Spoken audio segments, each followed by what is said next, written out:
The door handle turned with a slow, deliberate weight that woke me before the latch even clicked.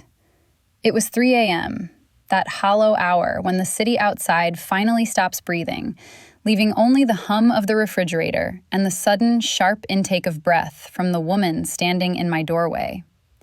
The air pressure in the room shifted immediately, heavy with the scent of expensive night cream and the terrifying charge of a boundary being erased. Cecilia didn't move. She just stood there, a silhouette against the hallway light, dismantling the rigid architecture of our friendship without saying a word. This wasn't just a roommate crossing a threshold to borrow a charger or complain about a noise. It was a breach of protocol that threatened to ruin the careful ecosystem we'd built, or perhaps finally let it breathe. We were never supposed to be anything other than a fiscal necessity. In this city, where rent consumes paychecks with the ruthlessness of an apex predator, you don't choose roommates based on compatibility. You choose them based on credit scores and the ability to pay on the first of the month. Cecilia was the perfect candidate on paper.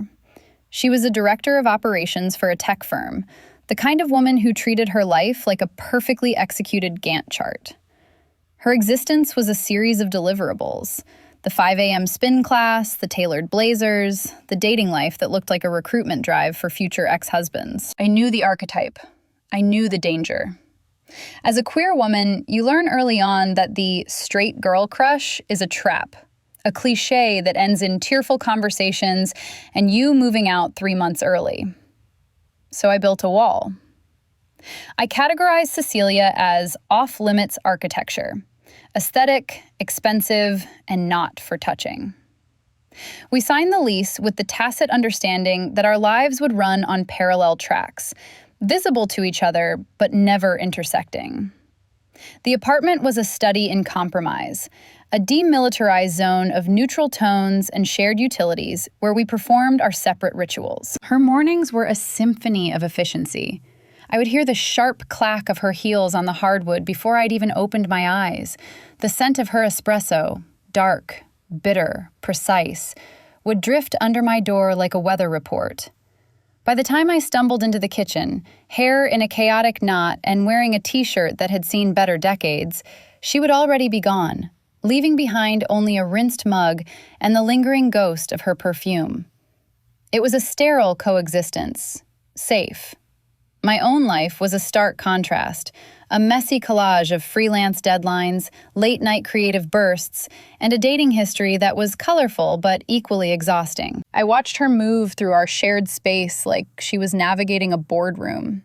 She didn't lounge, she utilized seating. She didn't chat, she briefed.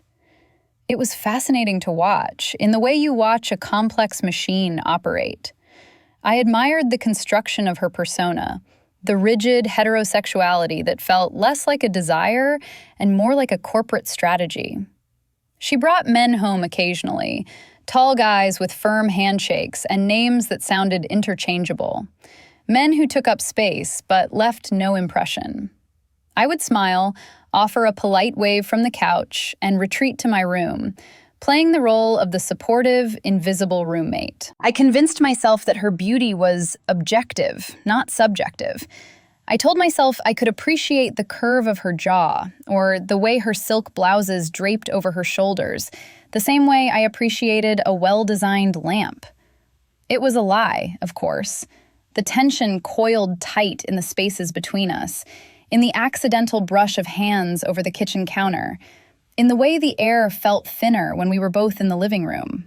But I was committed to the bit. I was the cool, queer roommate who had her own life and certainly didn't spend time analyzing the way Cecilia bit her lip when she was reading a report. But walls, no matter how well constructed, are subject to the laws of thermodynamics. Heat transfers. Proximity degrades resistance. Living with Cecilia was an exercise in sensory discipline. It was noticing the way she unbuttoned her collar after a long day, the sigh that escaped her when she thought the apartment was empty, the rare moments when the director facade cracked and revealed the exhausted woman beneath. I told myself I wasn't looking. I told myself I was just observant, but you can only pretend the magnetic pull isn't there for so long before the compass needle starts to shake, and you realize the architecture you admired from a distance is the only place you actually want to live. The first crack in the porcelain of Cecilia's performance didn't happen with a bang. It happened with a clasp. It was a Tuesday evening, the kind of humid, heavy night where the city feels like it's pressing against the glass. She was preparing for a gala, one of those high-stakes networking events where the wine is expensive and the conversation is cheap. She stood in the living room, a vision in emerald silk that dipped dangerously low in the back, holding a thin gold chain in her hand. She looked frustrated, a rare expression for a woman who usually treated obstacles like minor data errors. "I can't get this," she said, her voice tight. She turned her back to me without waiting for an answer, sweeping her dark hair up to expose the nape of her neck. "My nails are a disaster for this kind of hardware." It was a simple request. Roommates help each other. It was domestic, functional. But as I stepped into her personal space, the air pressure seemed to drop. I took the necklace from her fingers, the metal warm from her grip. My hands, usually steady, felt clumsy. I had to step closer, close enough that the heat of her body registered against my chest, close enough to smell the complex, woody scent of her perfume, sandalwood and something sharper, like bergamot. I fastened the clasp. It took seconds. A medical procedure, a mechanical fix. But when the gold clicked into place, I didn't step back immediately. And neither did she. For 3 heartbeats, we stood frozen in that proximity. My fingers lingered, hovering just millimeters from the soft skin at the base of her neck. I could see the fine, downy hair there, the slight tension in her trapezius muscle. It was a moment of visceral recognition, a sudden awareness of the animal beneath the executive. Then she exhaled, a shaky sound that broke the spell, and stepped away, smoothing her dress with a sudden, frantic energy. "Thanks," she muttered, grabbing her clutch. She didn't look me in the eye before she left. That was the beginning of the glitch. After that night, I started noticing the cost of her perfect life. I watched the parade of suitors she brought into her orbit, men who were undeniably eligible, the kind of guys who had diversified portfolios and strong jawlines. They were perfect on paper and completely hollow in practice. She would leave with them looking like a magazine cover, polished and poised, but she would return looking drained, as if the date had been a vampire feeding on her energy, rather than a romantic encounter. She would come home, kick off her heels with unnecessary violence, and scrub her face in the bathroom like she was trying to wash off the evening. I would hear her through the thin walls, the heavy sighs, the silence that felt louder than any conversation. It became clear that she was performing heterosexuality with the same rigorous discipline she applied to her quarterly reviews, and it was exhausting her. Our dynamic shifted in the kitchen during the hours between midnight and dawn. This became our demilitarized zone. I would be working late, editing photos or writing, and she would wander in for water, stripped of the armor. No makeup, wearing soft, worn-out cotton, hair in a messy bun. This was the Cecilia the world didn't get to see. She would lean against the counter, swirling water in a glass, and the complaints would spill out. "He spent 40 minutes talking about his CrossFit routine," she said one night, staring into the middle distance. I felt like I was being briefed on a merger I didn't approve. "Maybe you're just dating the wrong tax bracket," I joked, trying to keep it light. She didn't laugh. She looked at me, her eyes dark and uncomfortably direct. "It's not the guys, it's the lack of friction. It's also smooth. There's no spark. It feels like I'm acting out a script everyone else has memorized but me." She told me this because I was safe. To her, I was the queer roommate, a neutral observer, a non-combatant in the war of her dating life. She thought there were no stakes in being vulnerable with me because she assumed I wasn't a player on her board. She didn't realize that every time she let her guard down, every time she looked at me with that searching, frustrated gaze, she was handing me the coordinates to her defenses. The air in the kitchen grew heavier with every confession, charged with a static electricity that she refused to name but couldn't stop generating. I listened, I nodded, and I kept my hands to myself, even as the distance between us felt less like a gap and more like a fuse burning down. The bathroom door had a lock that was temperamental at best, a piece of vintage hardware that required a specific jiggle to engage. We had joked about it during the first week, a casual comment about knocking first, but over 6 months, complacency had set in. We had our schedules. We had our rhythms. I knew her routine better than I knew my own. Gym at 6, shower at 7, out the door by 8. So when I walked into the bathroom at 7:30 p.m. on a Thursday, expecting an empty room and a chance to wash my face, the breach of privacy wasn't an act of malice. It was a failure of calculation. The first thing that hit me was the humidity. It was a physical wall, dense and opaque, carrying the sharp medicinal scent of eucalyptus and steam. The room was white hot, the mirror completely fogged over, condensation weeping down the tiles. And there, standing on the bath mat, was Cecilia. She had just stepped out of the shower, water still beading on her shoulders, her skin flushed pink from the heat. She wasn't reaching for a towel. She was just standing there, head tilted back slightly, wringing water from her dark hair. I froze. My hand was still on the doorknob, my body half turned to leave, but my brain had stalled. In any standard roommate dynamic, this is the moment for the shriek. This is where the person inside scrambles for coverage, shouts, "Get out!" and the intruder slams the door with a flurry of apologies. It's a script we all know. But Cecilia didn't scream. She didn't scramble. She didn't even flinch. She slowly lowered her hands from her hair, water dripping from the ends onto the curve of her collarbone. She turned her head and looked at me. It wasn't a look of shock. It wasn't a look of indignation. It was a gaze of terrifying, absolute stillness. For 3 seconds, 3 seconds that stretched out like a lifetime, we just existed in that small, steam-filled box. I saw the rise and fall of her chest, the way the water tracked down her stomach, the distinct tan line on her hip. But more than the nudity, it was the eye contact that paralyzed me. Her eyes were dark, unreadable, and unflinching. She looked at me not as an intruder, but as if she had been waiting for me to walk in. There was a curiosity there, a heavy, lidded assessment that felt entirely inappropriate for a straight woman caught naked by her female roommate. The air between us didn't just feel hot. It felt pressurized, charged with a sudden, violent intimacy that had nothing to do with the lack of clothes, and everything to do with the fact that she wasn't covering up. The sound of my own voice snapped the tension. "I thought you were out. The door wasn't—" "It sticks," she said. Her voice was calm, low. There was no tremor in it. She didn't reach for the towel on the rack until after she spoke, her movements slow and deliberate, like she was moving through water. I backed out, slamming the door shut with a force that rattled the frame. I stood in the hallway, my back pressed against the cool plaster, my heart hammering a frantic rhythm against my ribs. My hands were shaking. I tried to rationalize it immediately. She was in shock, I told myself. She didn't register what was happening. But I knew that was a lie. You know shock when you see it. Shock is messy. Shock is loud. This was something else.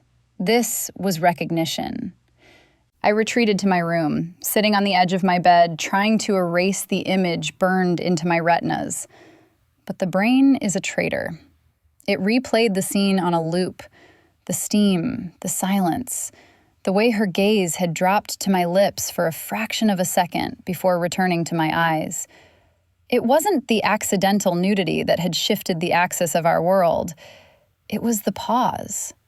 That 3-second delay where she had the choice to hide, and instead, she chose to be seen. When she finally emerged from the bathroom 20 minutes later, fully dressed in oversized sweats and a t-shirt, the dynamic had irrevocably changed. We passed each other in the kitchen. I mumbled an apology, keeping my eyes strictly on the coffee maker. "Don't worry about it," she said. She opened the fridge, the light casting her in a stark, artificial glow. She sounded breezy, almost bored. But as she closed the door, she paused next to me. She was close enough that I could smell the eucalyptus soap on her skin, fresh and sharp. She didn't move away. She stayed there, occupying my personal space, letting the silence stretch again. "Next time," she said softly, "just knock." It wasn't a reprimand. It sounded terrifyingly like an invitation. She walked away before I could decipher the tone, leaving me standing in the kitchen with the realization that the safe observer role I had played for months was dead. I wasn't invisible anymore. I was a variable she was actively calculating. And for the first time, I was terrified of what the final equation might look like. If the bathroom incident was a glitch, the following week was a desperate attempt to restore factory settings. Cecilia didn't just retreat. She fortified. It was as if she had realized that for 3 seconds, she had left the door to her true self unlocked. And now she was nailing boards over the windows to ensure it never happened again. She became hyper-performative in her heterosexuality, a caricature of the woman she thought she was supposed to be. It was painful to watch, like seeing a skilled musician suddenly struggle to play a scale they had mastered years ago. She started talking about men with a volume and frequency that felt frantic. She would pace the kitchen while on the phone with friends, her voice pitched slightly too high, ensuring I could hear every word from the living room. She talked about Jason from Compliance and his masculine energy with the subtlety of a sledgehammer. She used words like bro and platonic when referring to our dynamic, linguistic sandbags she was throwing up against the rising tide. "Thanks, buddy," she said when I handed her a coffee, the word landing with a hollow thud between us. It was a performance, and a bad one, but I understood the utility of it. She was trying to convince me, yes, but mostly she was trying to convince herself that the pulse she had felt in the steam-filled bathroom was just a fluctuating variable, not a baseline truth. I took the hint. I stepped back. I wasn't going to be the reason her world imploded, and frankly, the whiplash was starting to sting. I decided to protect my own peace. I reactivated my dating apps, swiping with a renewed sense of purpose. I went out for drinks with a graphic designer named Maya, a woman who was comfortable in her skin and didn't require a roadmap to navigate her own desires. I made sure Cecilia saw me leaving, dressed up and smelling like intent. I wanted to remind her that while she was playing pretend, life was moving forward without her. But the apartment has a way of forcing the truth to the surface. It happened on a Friday night, the universal surrender of the working week. We were both home, exhausted, the Jason narrative momentarily suspended due to lack of energy. We ended up on the gray sectional, a bowl of popcorn between us, watching a movie neither of us cared about. It was a safe activity, low stakes. Or it should have been. The couch was large enough for 2 people to sit without touching, but gravity, or something stronger, kept pulling us toward the center. I was tucked into the corner. She was sprawled out, her legs extended. And there, in the dim light of the television, the distance between us became the loudest thing in the room. Her left leg was bent, her knee resting just inches from my thigh. It was a gap of maybe 40 millimeters, a negligible distance in any other context. But in the quiet of that room, it felt like a canyon charged with high-voltage wire. I could feel the heat radiating from her skin, a physical warmth that seemed to bridge the gap without contact. I stopped watching the movie. My entire sensory focus narrowed down to that strip of negative space. I knew, with a terrifying certainty, that if I shifted my weight just slightly, our legs would touch. And I knew she knew it too. She was unnaturally still. Cecilia, who usually fidgeted, who checked her phone, who adjusted pillows, was frozen. She was holding her breath, her body rigid with the effort of not moving. It wasn't the stillness of relaxation.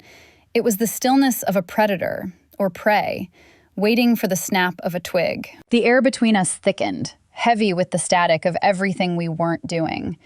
I could hear the shallow rhythm of her breathing, slightly faster than it should have been for someone watching a romantic comedy. Every time the scene on screen changed, shifting the light in the room, I saw her eyes dart toward me in the periphery, then snap back to the TV. She wanted to bridge the gap. The pull was undeniable, a physical force that made my own muscles ache with the restraint. But she wouldn't do it. She couldn't. She was holding that 40-millimeter line like it was the only thing keeping her reality from collapsing. And the exhaustion of maintaining that magnetic resistance was beginning to weigh on us both, heavier than the silence, heavier than the lies. The experiment required a variable, so I introduced one. Her name was Maya, and she was everything Cecilia wasn't. Loud, tactile, and entirely unconcerned with the structural integrity of her public persona. I brought her home on a Tuesday evening, ostensibly for a quick drink before a gallery opening. But in reality, it was a stress test. I wanted to see if the walls Cecilia had erected were load-bearing, or if they would crumble under the weight of actual competition. The moment we walked through the door, the atmosphere in the apartment shifted from neutral to toxic. Cecilia was in the kitchen prepping for the week, which apparently involved chopping vegetables with the rhythmic violence of a butcher. She looked up as we entered, her smile tight, a reflex rather than a greeting. It was a smile that didn't reach her eyes. It stopped at her teeth, sharp and defensive. "Cecilia, this is Maya," I said, keeping my voice casual, leaning into the role of the happy, unbothered roommate. Maya, bless her oblivious heart, reached out for a hug. "So nice to meet you. I love your place. The light in here is insane." Cecilia accepted the hug like she was accepting a subpoena. Her body remained rigid, a pillar of salt in the middle of the kitchen. "Thanks," she said, her voice clipped. "We try to keep it organized." She turned back to her cutting board immediately, the knife hitting the wood with a cadence that felt like a threat. Chop, pause, chop, pause. It was the sound of a countdown. We moved to the living room, but the kitchen felt like a reactor core melting down just 10 feet away. Every time Maya laughed, a bright, full sound that filled the space, I could hear the pause in the chopping.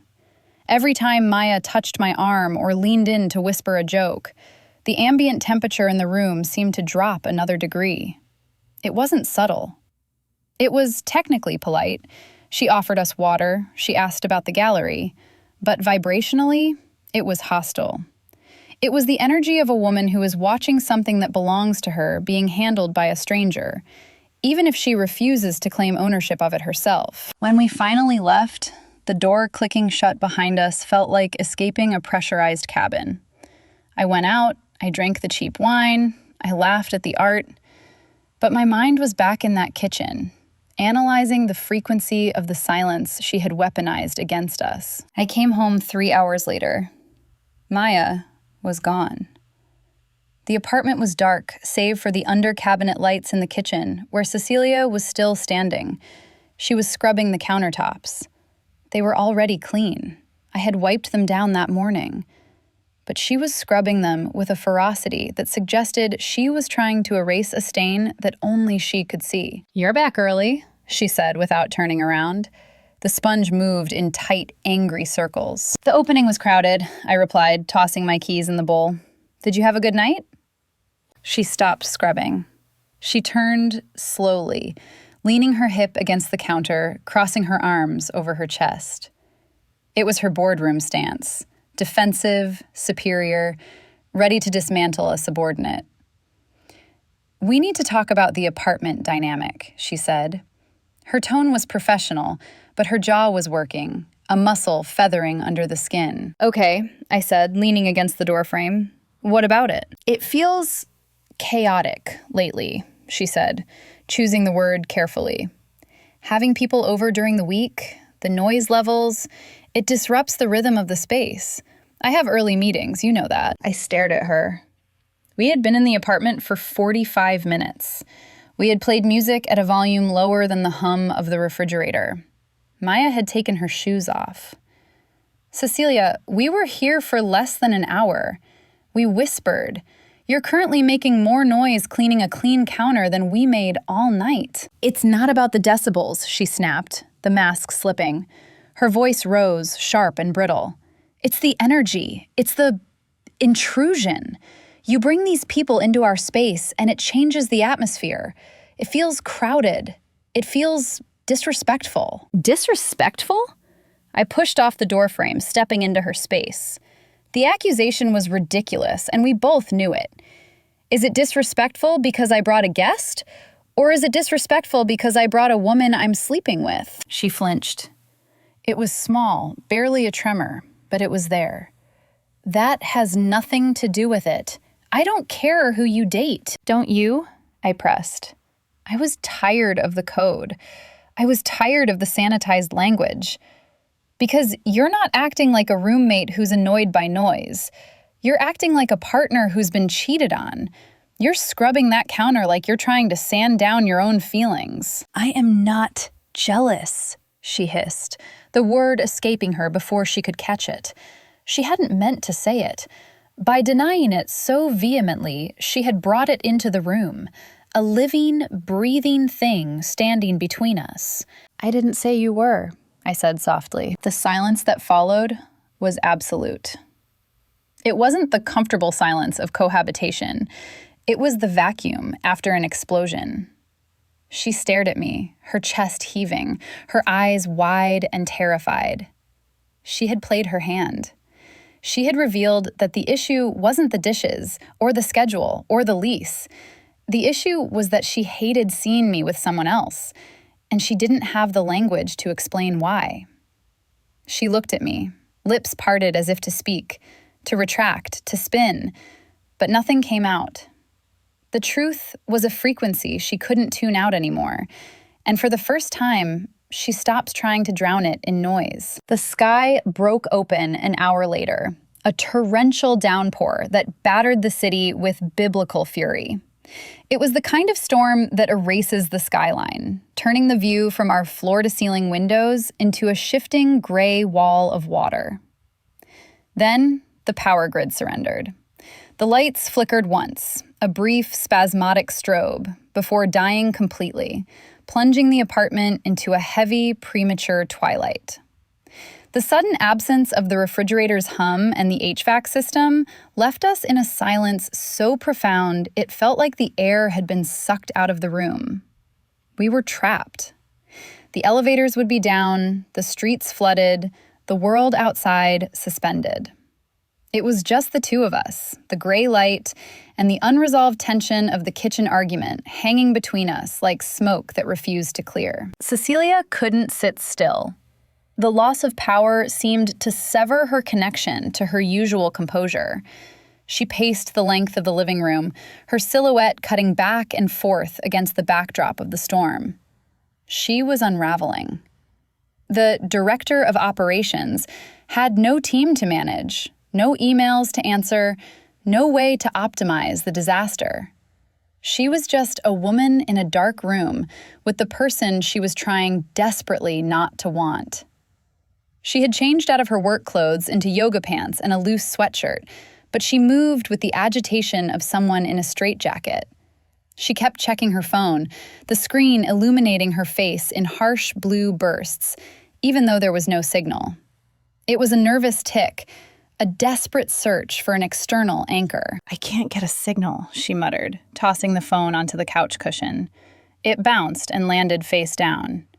Everything is down. It's inefficient. The whole grid is just fragile. It's a storm, Cecilia, I said quietly from the armchair. I hadn't moved.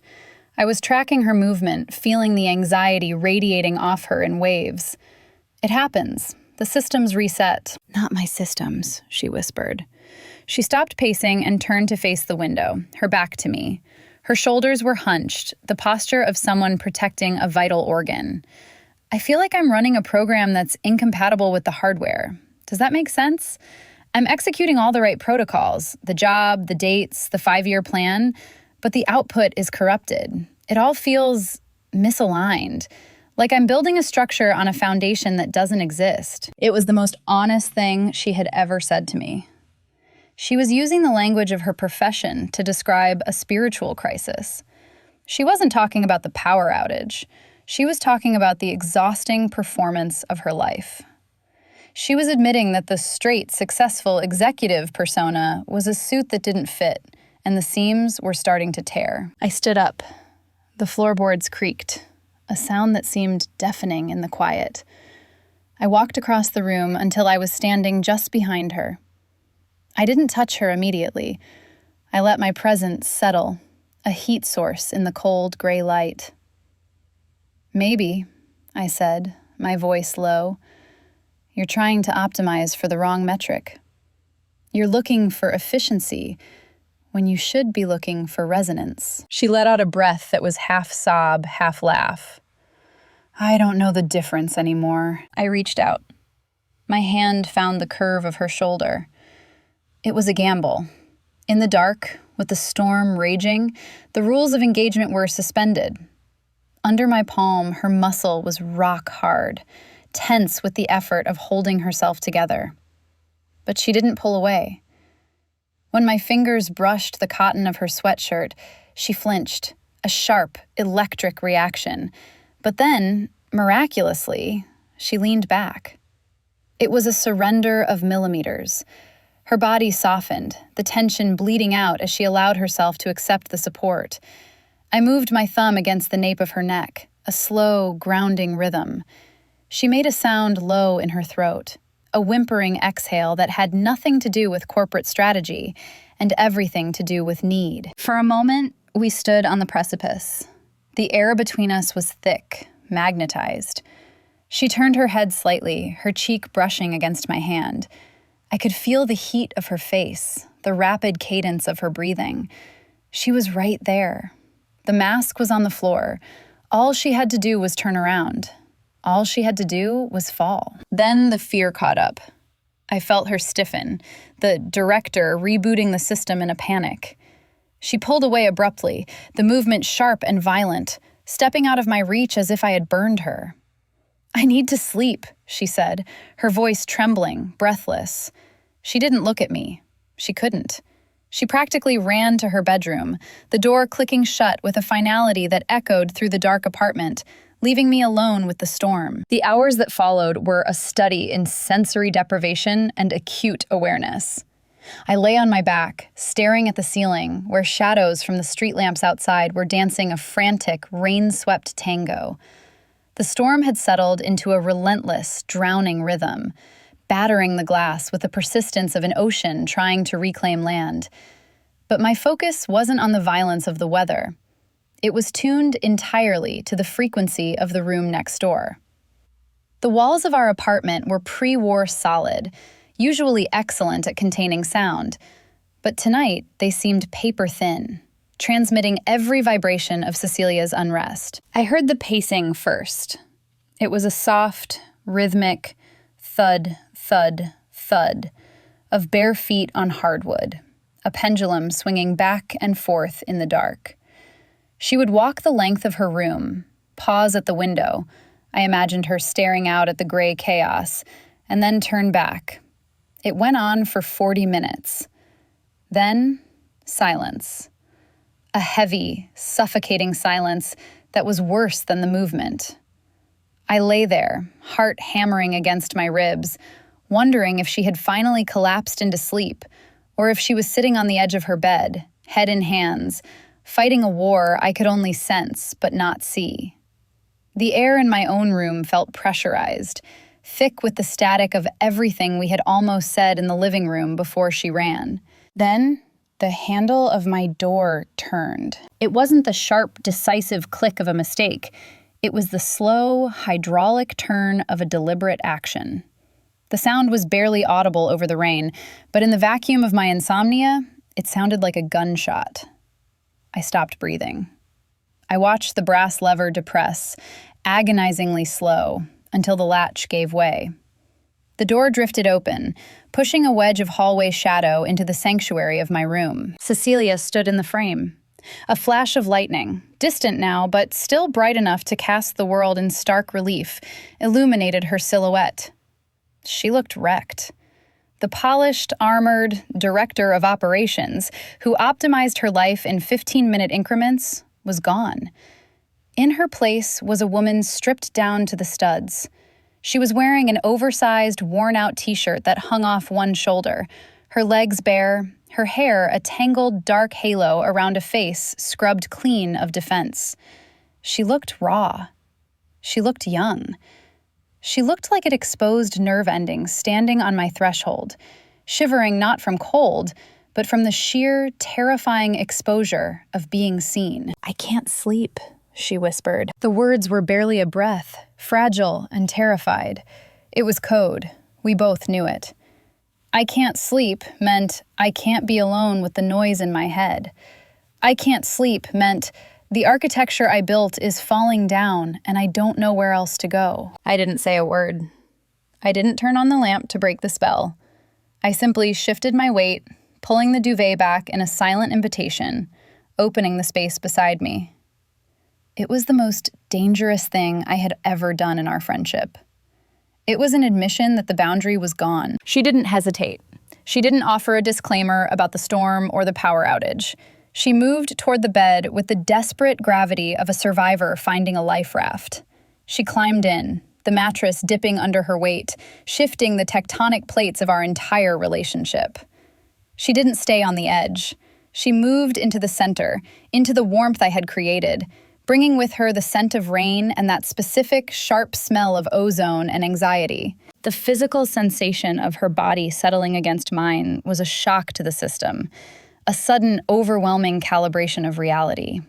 She was freezing, her skin cool to the touch, but beneath that surface chill, there was a radiant, feverish heat radiating from her core. She curled onto her side, facing me, knees drawn up in a fetal protectiveness that she was slowly, agonizingly abandoning. Her forehead pressed against my shoulder, a surrender of weight that felt momentous. "It's too loud in there," she murmured into the darkness, her voice thick with unshed emotion. "I know," I whispered back, my hand hovering over her arm before finally, gently, settling on the curve of her shoulder. She exhaled, a long, shuddering breath that vibrated through the mattress and into my own bones. I could feel the fine tremors running through her frame, the physical manifestation of a lifetime of rigid control finally snapping. For months, I had categorized her as the straight roommate, the off-limits architecture I could admire but never inhabit. But as she pressed closer, seeking the heat of my skin with a desperation that defied every label she had ever worn, I realized the truth. She wasn't just letting the walls come down. She was the one who had climbed over the rubble to find me. The darkness of the room felt like a confession booth, stripping away the need for eye contact and allowing the truth to exist in the space between us. Cecilia's breathing was ragged, sinking slowly with the rhythm of the rain outside. She didn't move her head from my shoulder, but her hand, which had been clenched into a fist against her chest, slowly uncurled. Her fingers brushed against the cotton of my shirt, tentative at first, then pressing flat against my ribcage, grounding herself in the physical reality of my presence.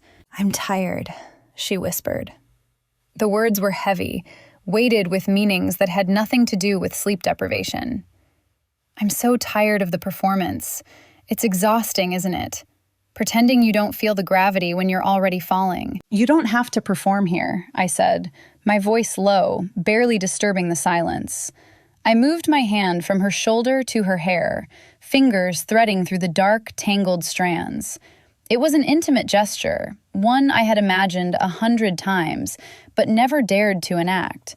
She didn't pull away. Instead, she leaned into the touch, a starved animal finally accepting food. "I've been watching you," she admitted, the confession tumbling out in a rush. "For months, watching how you move, how you exist in this space without apologizing for it. And I've been terrified, because every time you looked at me, I felt like you were seeing the cracks in the foundation before I even knew they were there.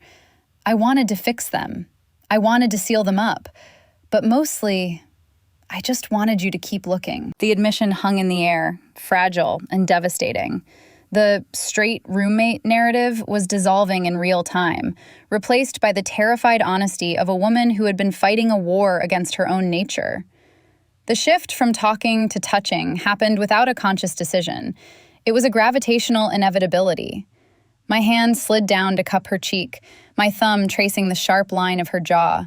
Her skin was burning now, the earlier chill completely gone, replaced by a feverish heat that radiated against my palm. She turned her face into my hand, pressing a kiss to my palm that sent a shockwave through my entire nervous system. It wasn't a tentative peck. It was a desperate, hungry claim. Then she shifted, moving her body so she was no longer just seeking comfort, but seeking contact. Her leg hooked over mine, the friction of skin against fabric creating a spark that felt dangerous and necessary. "Cecilia," I breathed, a question and a warning wrapped in one name. "Don't stop me," she murmured, her voice breaking. "Please, if I stop now, I'll never start again." She moved up, her face hovering inches from mine in the dark. I could feel the ghost of her breath against my lips, smell the rain and the faint, fading scent of her sandalwood perfume. The first kiss wasn't a cinematic climax. It was a collision. It was messy and urgent, a frantic attempt to bridge the gap that had existed between us for months. Her lips were soft, softer than her sharp public persona would ever suggest, but the way she kissed was fierce. It was a reclaiming. It was the feeling of a compass finally snapping north after spinning wildly for years. My hands found her waist, pulling her flush against me, grounding the abstract desire in the concrete reality of her body. She made a sound against my mouth, a low, guttural keen of relief, and deepened the kiss, her fingers tangling in my hair, pulling me closer as if she could merge our atoms. This wasn't just physical. It was a suture. It was the stitching together of the person she was with the person she wanted to be. The rhythm of it was desperate, a cadence of breath and touch that tried to make up for every sterile date, every performative conversation, every moment she had denied the pull. We moved together in the dark, exploring the geography we had only ever mapped from a distance. The softness of her skin, the curve of her hip, the way her breath hitched when my hand moved lower. It was a revelation. It was the feeling of coming home to a house you didn't know you owned. And as the storm raged outside, battering the windows with wind and rain, the only thing that mattered was the heat of her body and the terrifying, beautiful truth that she wasn't pretending anymore. The sun hit the sheets with the ruthless clarity of an interrogation lamp, cutting through the blinds in sharp, dusty beams. I woke up with a knot of dread tightening in my stomach, fully expecting the space beside me to be empty. I expected the standard regret protocol, the hastily written note on the pillow, the sound of the shower running aggressively in the other room, the awkward avoidance of eye contact that would eventually lead to a lease break and one of us moving out by the end of the month. But the weight was still there. I turned my head slowly. Cecilia was awake. She was lying on her side, watching me, her hair a chaotic dark halo against the white pillowcase. The morning light was unforgiving, highlighting the smudge of mascara under her left eye and the raw vulnerability of her expression. But she didn't look like she wanted to run away. She looked like she was calibrating, processing the raw data of the night before, and finding that, for the first time, the numbers actually added up. "Morning," she whispered. Her voice was raspy, stripped of the corporate polish that usually armored her before 8 a.m. every day. "Morning," I replied, my voice tight, bracing myself for the inevitable retraction. "I'm not freaking out," she said, answering the question I hadn't dared to ask. She reached out, her fingers tracing the line of my collarbone with a soft wonder that felt brand new. I thought I would be. I thought I'd wake up and feel like I'd crashed the system, but I just feel quiet. The noise in my head finally stopped. We moved to the kitchen eventually, not as roommates avoiding each other in the hallway, but as conspirators in a new reality. The coffee tasted better. The silence wasn't heavy anymore. It was companionable. She sat on the counter, something she never did, usually citing hygiene protocols, wearing my oversized flannel shirt that swallowed her frame. "So," she said, blowing on her mug, staring down into the dark liquid, "I don't have a PowerPoint for this. I don't know the terminology. I don't know if I'm gay or bi or just you." She looked up then, her eyes clear and terrified but steady. "But I know I'm not going back to the way it was. I can't unknow this. I can't put the suit back on and pretend it fits." "We don't need a label today," I told her, stepping into the space between her knees, a place that felt like it had always belonged to me alone. "We just need to know if you're staying for breakfast." "I'm staying," she said, leaning her forehead against mine. "I'm staying for all of it." The shift was tectonic. The walls didn't just come down. We used the bricks to build something new. The apartment changed. It wasn't a series of parallel lines anymore. It was a tangled mess of shared books, shared clothes, and shared space. The director of operations still went to work, still crushed her meetings, still wore the tailored suits. But when she came home, she didn't collapse into a void. She softened. The frantic cleaning stopped completely. The Jason from compliance stories vanished. We navigated the awkwardness of explaining it to friends, the raised eyebrows, the "I knew it" smirks from my side, the stunned silence from hers. But seeing Cecilia find peace was the ultimate validation. She stopped dating the hollow men who drained her battery dry. She stopped performing for an audience that didn't care. She started living in the messy, terrifying, beautiful reality of her own desires. 6 months later, on a Tuesday much like the one where she couldn't unclasp her necklace, I watched her reading on the couch. Her legs were thrown over mine, her hand absent-mindedly rubbing my ankle. There was no tension, no 40-millimeter gap charged with fear. Just the easy, fluid intimacy of two people who had stopped fighting gravity. She looked up, caught me staring, and smiled. Not the tight, professional grimace, but a real, unguarded smile that reached her eyes. "What?" she asked, marking the page with her finger. "Nothing," I said, reaching out to touch her face, marveling at the simple fact that I finally could. Just admiring the architecture. We spent so much time terrified of crossing a line that we forgot the line was imaginary. The door handle turned at 3 a.m. not to let a stranger in, but to let the truth out. Now, when we wake up in the same bed, it isn't a breach of protocol or a midnight mistake. It's just home. If you've ever felt the tension of an unspoken connection finally breaking, subscribe for more stories of the legacy we build in the dark.